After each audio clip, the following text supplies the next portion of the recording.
Can you give me a little bit of background? Tell me about the dealership. Sure. It's been in business since 1976. This is our 43rd year in business. It's a family-owned and operated company. The owner is who? John Sharp. Okay. Quantity-wise, how many trucks, vans, vehicles do you sell by month, by year, etc.? Well, we hold 189 in inventory, and we sell about 230 a month. So we're running about 2,400 cars a year. Okay. And what was that number per month? You said 240? About 230. 230. Okay. And where do they come from? Most vehicles come from auction. We also do trade-ins. So. And so, are they all new? Are they all used? Are some new? Every vehicle we sell is used. Okay. Correct. And with that, they're sold used as is. Can you explain that part to me? Correct. So I'm sure you're familiar with Colorado, right? I mean, you've been doing a lot of investigations. So as is sold at all dealerships used. So every dealership that sells used cars in Colorado is sold as is. And from just your perspective, I know what what that means, but just from your perspective, from this dealership's perspective, what does that mean for the people that walk in and buy a car off your lot? Have you ever sold a vehicle? No. You've never sold a vehicle in your life? No. Not privately? Oh, privately, yes, I have. Okay, so if you sell a vehicle privately, you understand that it's as is, right? You explain to people what that means. Is that correct? Well, yeah. I'm asking you when people come in right. and you explain to them. How do you explain that to them? Well, most people understand what as is means. That's what I'm asking. So if you've ever sold a vehicle, then most people understand what as is. You don't promise any future repairs on the vehicle that's sold. You're selling the vehicle as is condition. Okay. And as part of that, as part of the contract, there is something that when someone comes in, if they notice something, they ask you to do something before it's sold to them. We owe you. Can you explain that part? Sure. We're a very transparent dealership. We do a lot of things here that make sure that people understand at the time of purchase, or like you said on the contract, if they understand what the vehicle is when they test drive it, if they want it inspected by a private mechanic or something like that, then they're more than welcome to do so. So if they say, okay, well, I need new wiper blades, and I want that in writing, that's where the we owe you comes in. It's kind of like an IOU. So as a dealership, we promise to repair that, then we put it in writing and we promise to fix that. If there is nothing brought up at the time of sale or at the time of contract, as you're asking, then yes, that would be something that would be on them because the vehicle is sold as is. Sure. If there is, wiper blades, to use your example. Sure. I would like new wiper blades. I drove it. They squeaked a little bit. Mm-hmm. All of those changes, modifications, fixes in some cases are done before when? Before the time of sale. Before the time of sale. Before the car is delivered and contracted and Correct. all that kind of stuff. Correct. Okay. Sounds good. How would you describe, they come from auction, they come from trade-in, how would you describe the quality of vehicles that are sold from this dealership? I think the quality of vehicles is outstanding. I mean, we price vehicles in this market very competitively. Most people, when you're selling that many vehicles, obviously, we have a good price and we have a good product. And when we do that, because we've been in business at the same location for 43 years, that stands volumes. We're selling generations of families' cars. So when we do that, that also helps us basically tell people, hey, we not only sold you a car, but now we've sold your son a car, and now we've sold their daughter a car. And we have that availability to people. I think the popularity of family trucks and vans on South Broadway for 43 years stands tall. I think that, our owner goes above and beyond to make sure that we serve our customers in the right manner and that we're very transparent, again, with everything. We pull Carfaxes on every vehicle. Every customer gets a signed Carfax. A lot of dealerships don't even provide Carfaxes because they want to use that as a tool that says, well, that's third party, so we don't want to deal with that. We are, again, transparent, so we're very good about disclosing everything up front. And a lot of people, when they look at our cars, they understand that it's a wholesale price versus a retail price. That's why we're cheaper on the internet. As you know, on FamilyTrucksAndVans.com, if you go there, we're cheaper than almost anybody out there. And when people come in, it's because they want to be able to say, hey, I bought this whatever vehicle, $3,000, $4,000 behind retail value. I got a good deal. And that's where we stand tall. Can you explain the difference between a wholesale dealer and a retail dealer? Well, everybody wants to ask retail money for a car. The way we market and price our cars is wholesale style pricing. So you don't have a license to go to an auction and buy a vehicle. I do. When we buy a car from the auction, we're given that same kind of value and pricing to the consumer. So instead of trying to mark up the value and hold a bunch of money and take that advantage of people, we sell at wholesale pricing so they get a good deal. Okay. So as a result of a lot of our reporting on another dealership, we also got multiple complaints from individuals about this dealership.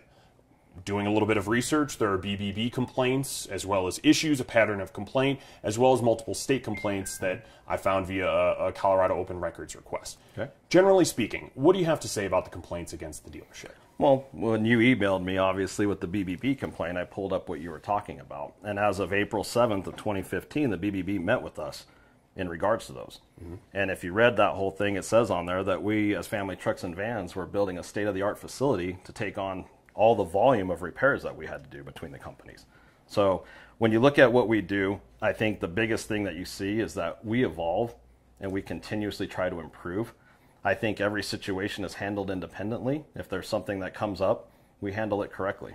I do the best of my abilities to make sure that everyone knows. I mean, I'm a Colorado native. I mean, you guys talk about 7 News Investigates, right? Being a Colorado native consumer advocate, that's what we are. We're Colorado natives that do good business in the community. We donate to charities. We help the public.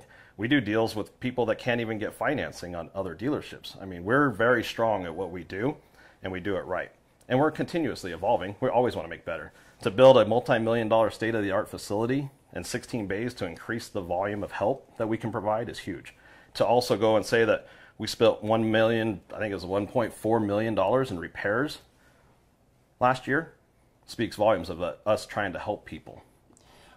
You specifically referred to that pattern of complaint. When I spoke to the BBB about it, and the top part saying the business failed to repair damages that were identified prior to sale, that was that pattern of complaint, as well as then the date that you brought up. I asked them about that, and they said that they check back with businesses because they don't want that big red stamp on the top of a business. They check back every couple of months, and if they have made efforts or made changes, they will take it off. That's been up there now for multiple years. I know, you go back 4 years, and they haven't. They haven't contacted us and said, hey. And here's the thing is, the BBB is what most people know is that you pay to advertise with the BBB. We stopped paying the BBB to advertise with them. We're not accredited with the BBB. So that complaint or that issue, I don't see as void. Well, the accreditation aspect, but it's still rated by the customers still use the BBB as a rating tool, whether or not you advertise with them. They use Yelp, they use Google, they use Facebook, they use Cars.com, Autotrader.com. I mean, if you look at most of our reviews, we're a 4.5 to a 5.0 on most websites. I mean, you on Yelp have a 1.5 star rating, right? And I believe you have a 1. We have a 2.5. I'm not going back We have a and forth 2.5, on and that. I could show it to you. But 11 complaints over the last 3 years specifically, because the BBB is... But again, we're not accredited with the BBB. So if there's 11 complaints that haven't been brought to my attention, that's not something that we can discuss. So you don't go on there and try to answer customer complaints? I'm not on the BBB. I'm not accredited with the BBB. I don't do the BBB. So you don't care about the BBB? It's not that I don't care about it. It's just not one of our advertising sources that we use. Okay. About the other issues that were brought to our attention, complaints of selling a car, check engine light comes on 2 days later, oil leaks, cars breaking down, state complaints again of misrepresentation, three specific misrepresentations over the last 2 years. If we're going to put the BBB aside, your comments on those complaints. We'll define the complaints and the misrepresentation. What are you specifically talking about? Do you have names or consumer or? Yeah, we have multiple. I'm asking you generally. Well, you didn't ask me. I mean, you didn't give me that information, so I'm not sure. Like I said before, I make sure that I don't fix cars forever and ever. I don't promise or guarantee cars are going to be forever and ever taken care of. I mean, if you have a car right now, have you ever had a repair on a vehicle? Yes. Okay. Do you know if it's going to break down tomorrow? No. Okay. Would you pay for that repair if it broke down tomorrow? Yes. Okay. You wouldn't hold the dealership accountable that you bought it from? Or did you buy it from private party? So your argument here is, since it's a used car... I'm not arguing. No. So your point here is that it's a used car, and therefore you shouldn't be accountable for if they break a few days or weeks after they're driven off the lot? No, we shouldn't be accountable. And here's the thing, though. When you sign a contract with Family Trucks and Vans and you buy a vehicle, you're offered an extended warranty. If you purchase an extended warranty, it's for your protection as a consumer. The nice thing about an extended warranty for a consumer, we've been selling it for decades, and it's only got a $100 deductible. Now, wouldn't it make sense that if you lost an engine or a transmission, you only had to pay a $100 deductible out of your pocket because you took the warranty protection? Or you understand at the time of sale, when you sign that waiver of warranty benefit, that all repairs from that day forward are going to be your responsibility, just like you agreed to. So you mentioned the building the state-of-the-art bay in reference to the pattern of complaint back in April 2015 of the BBB. What is the name of that Sharpest place? Automotive. Okay. What is the connection between this dealership and the Sharpest Rides? Well, the connection is that the owners are family members. There's not any other connection really than that. What dealership's vehicles are repaired at the Sharpest Automotive? Sharpest Rides and Family Trucks and Vans. So you share a repair shop? Well, we do in a sense. So most of our work that's done at the repair shop as far as Family Trucks and Vans goes is warranty work.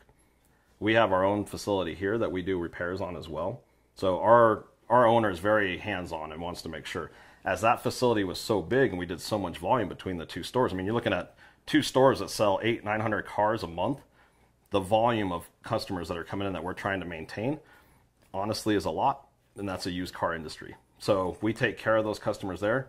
We also have ours here. So mostly the Sharpest Rides is handling most of that volume there, but Family Trucks and Vans does do some stuff there with warranty. Okay. So, and that's a third location. It's not on the grounds of this dealership or that dealership. Is that accurate? Correct. The 16 bay? Correct. Okay. And it depends on the repair that's brought to you, whether it's repaired here or at that other location. Is that accurate? Correct. Okay. To the best of your knowledge, the people that work at the Sharpest Automotive, when cars or trucks or vans, etc., are brought to them, they just do the fixes and then send them back? Is that basically how it works? I mean, it's not like you have 8 bays and they have 8 bays type of thing? No. Okay. No, and so basically what happens is if a customer calls in and says, okay, I have a complaint, my vehicle is doing X. Okay, bring it in so we can check it out. That's the number one thing.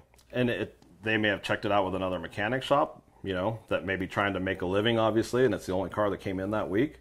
Or it may be something that we have to check and see what it is. We've had people leave out of here and say, I don't know how to close my gas cap. I just put fuel in here, and now my check engine light came on. Okay, did you leave the car running? Well, yeah, it was cold outside. Okay, well, when you do that, it creates a vacuum system, so obviously a check engine light is going to come on. It depends on what the severity is. If there's something that's under warranty, then we recommend that it goes to the shop so that the warranty claims can be done. If it's something that is, hey, my wiper blades need replaced and you promised them on a we owe you, cool, bring it on in and we'll take care of that here.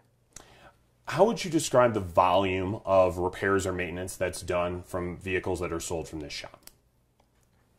I'm not sure if I can answer the volume. I think we do a lot of business, obviously, after the fact. I mean, the nice thing about our shop is if you go to any franchise dealer, you go to anybody else out there, the average is $125 an hour in labor.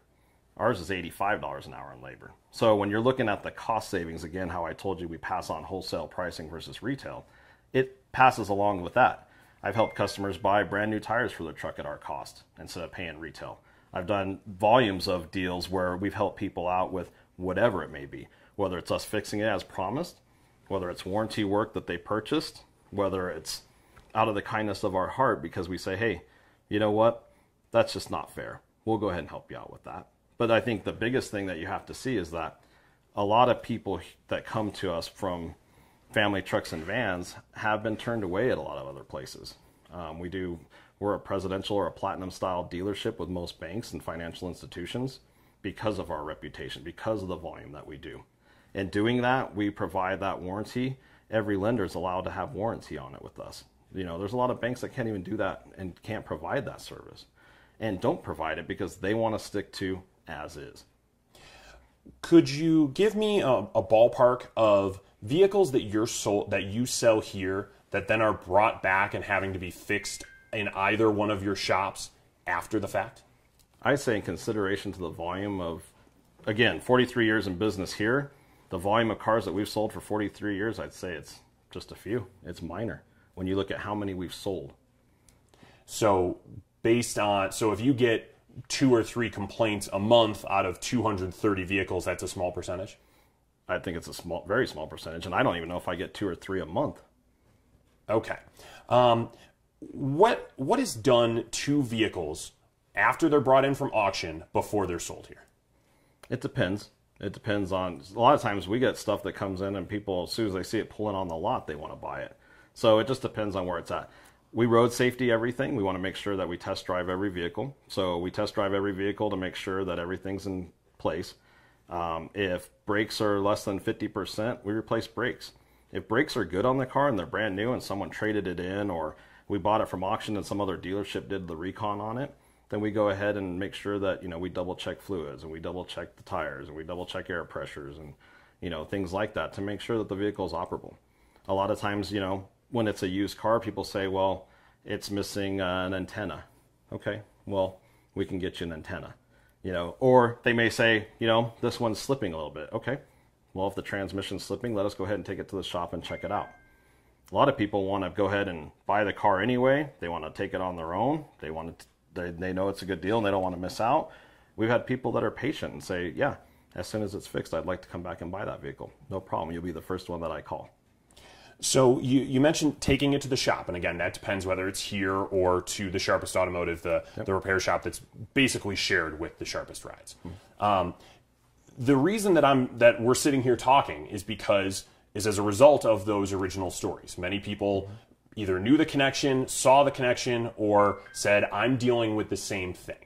That this dealership is basically taking part in the same business practice, at least as accused of, as the Sharpest Rides. Right. Can I just get your thoughts or comments on that? Like I think I said when I emailed you guys, I think a lot of time in the society that we're in, obviously we have social marketing and social networking out there, right? So I saw your stuff. I mean, you got everyone from every type of franchise dealership was getting named, from private dealerships down south to private dealerships up north. I think the majority of what people need to understand is that we're here running a business just like everybody else.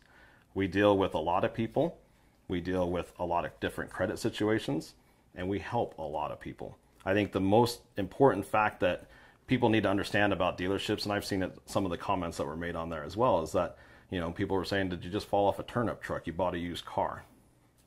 I understand that. But on the same side, we have empathy. We have sympathy for people's situations. We help a lot of people. We wouldn't be in business for 43 years if we didn't help people.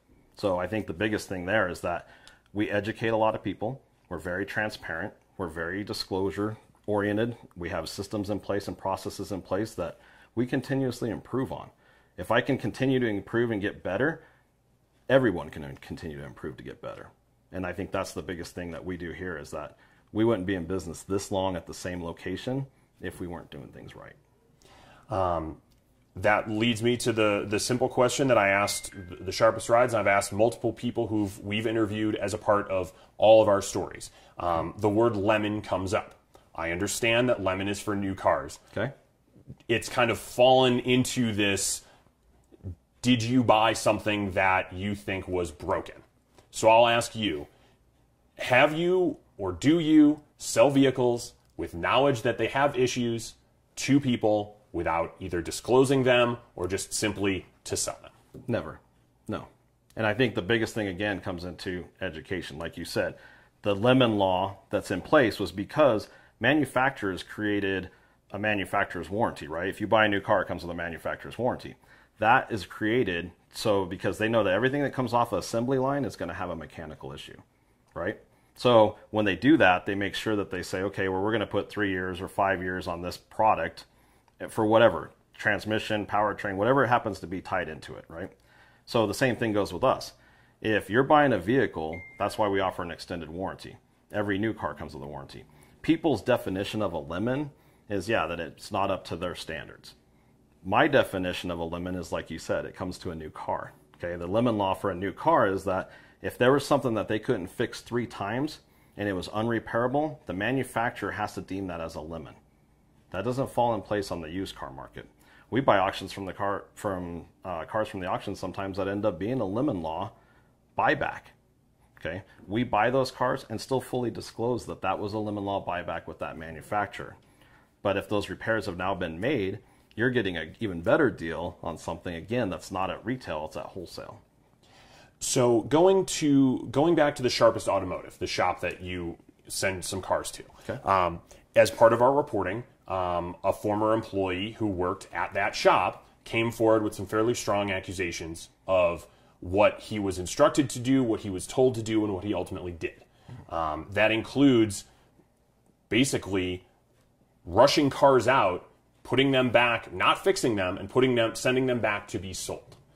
If you share a shop with the Sharpest Rides, that means that those vehicles could have come back to this dealer. Is that right? Possibly. Here's the thing. That disgruntled employee that did that interview with you was not on Family Trucks and Vans employment. So I'm not going to speak on behalf of the Sharpest Automotive's employee or whoever he was tied to. He wasn't our employee. I know that. But you get some of your cars fixed there. But not by him. We have our own mechanics that were on that site that we've brought back over here now. So Family Trucks and Vans does things differently. And I think when you look at that story, I am an honorable veteran. Okay? So I was a firefighter. I was a U.S. Navy veteran. My name and my credibility to that is what stands tall. I'm honest, I'm straightforward, and I do the best of my abilities. Every day, day in and day out. For someone that's disgruntled or not employed with the company anymore to come on and say something like that, in my opinion, was not correct. I think everything that we've done as far as the owner down has made sure that everything we repair is fixed to the best of our abilities. The technology on some of these cars nowadays is high-tech stuff. People buy BMWs or Audis and go, what do you mean it's $80 for a wheel cap cover, that just says Audi? That kind of stuff is the maintenance of vehicles has gotten very expensive. And that's not on us. That's on the manufacturers that drive that market. They sell those parts at those prices. And I think when you look at where the shop is and what it's done, they do the best of their ability to repair those cars at the time. Sometimes people decide not to repair the vehicle. They say they're going to take it somewhere else and then don't. Things like that. They don't want to pay that cost. They think they can get it done cheaper. And then they come back and still have us repair that vehicle. So again, when you're spending millions of dollars to repair vehicles, I think vehicles are getting repaired correctly. So those accusations were throughout that shop. And while it was aired originally as part of the Sharpest Rides, because that's where their cars go to get repaired, that's where some of your cars go to get repaired. And if that is what's happening at that shop, then according to him, check engine lights were cleared and sent back. And then according to one customer that we spoke to, 2 weeks after she bought her vehicle, her check engine light turned back on. Okay. And what was the reason that the check engine light was on? What was the code? Well, there's quite a long story behind that one as well, because she brought it in. She was told that it was the exhaust system. She chose to not get that repaired at the time because it was $2,800. She took it to AutoZone 3 separate times and was told that it was instead an oil gasket or an oil pressure issue, which was completely different.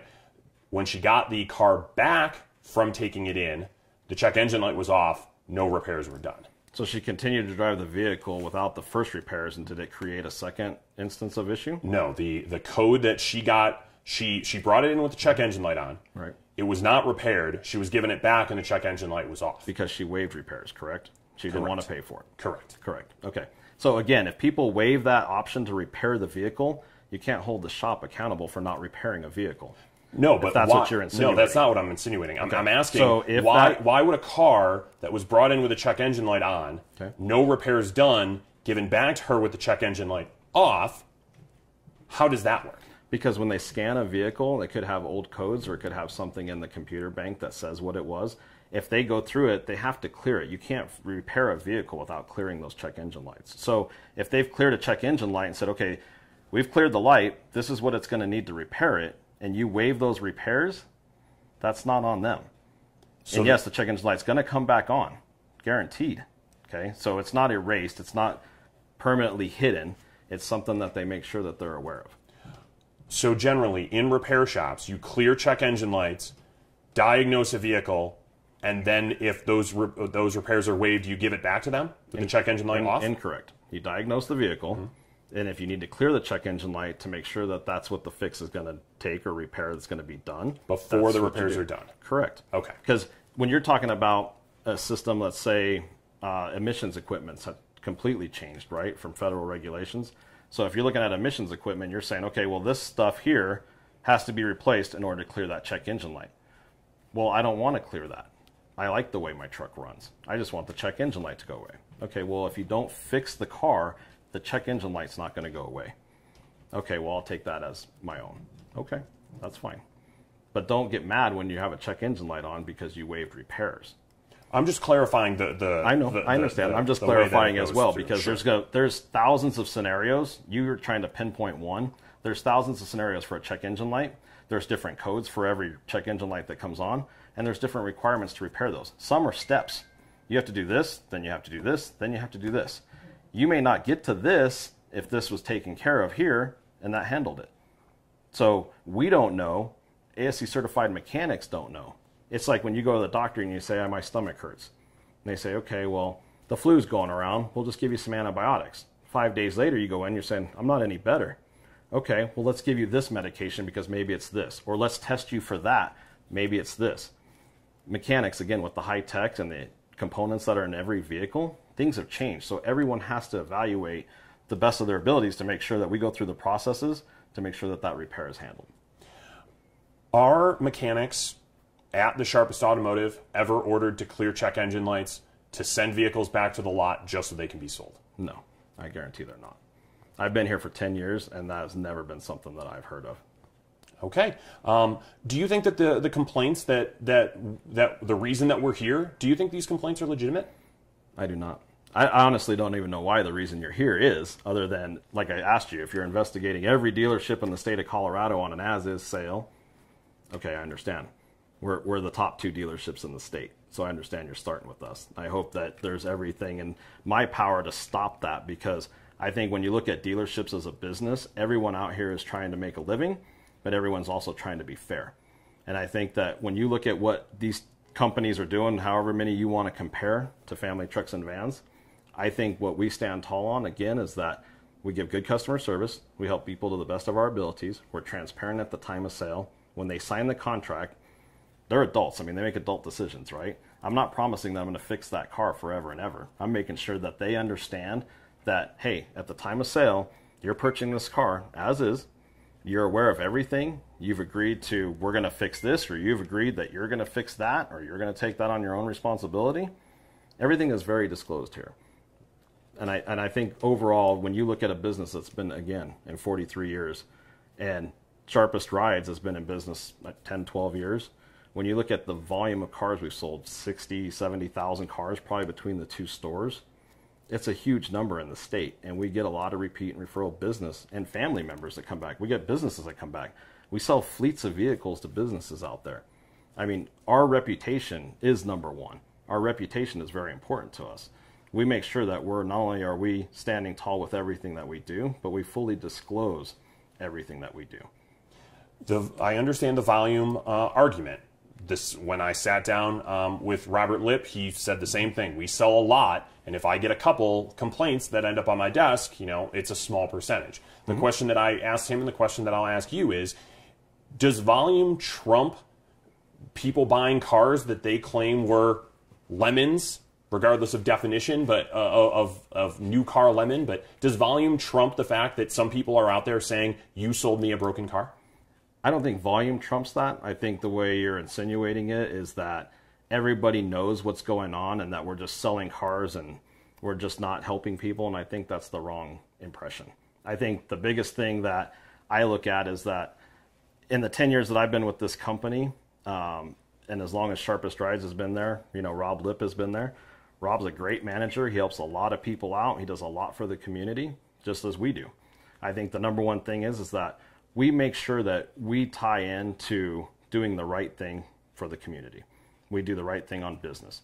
There's a lot of policies, procedures, and systems that we've put in place that I guarantee you car lots don't do out there. But I don't run their business. I don't run the shop. I run family trucks and vans. And I think the biggest thing that I see here is that we do business day in and day out, and we have a lot of happy customers. And of course, there's going to be a few that aren't happy. I understand that. But we do everything in our power to make sure that those people are content with what they've got, and we try to help them out the best that we can. I'll leave you with this one. Then that all being said, given all of the reporting that we've done, the fact that we're sitting here just talking, what are your thoughts about this? I don't understand what you're looking for or what you're going after, to be honest with you. I think when I look at Channel 7's purpose and promise is that you're going to go with relentless, accurate, unbiased coverage of issues, in your guys' words, I think that's great. I think that's what the news should be, unbiased.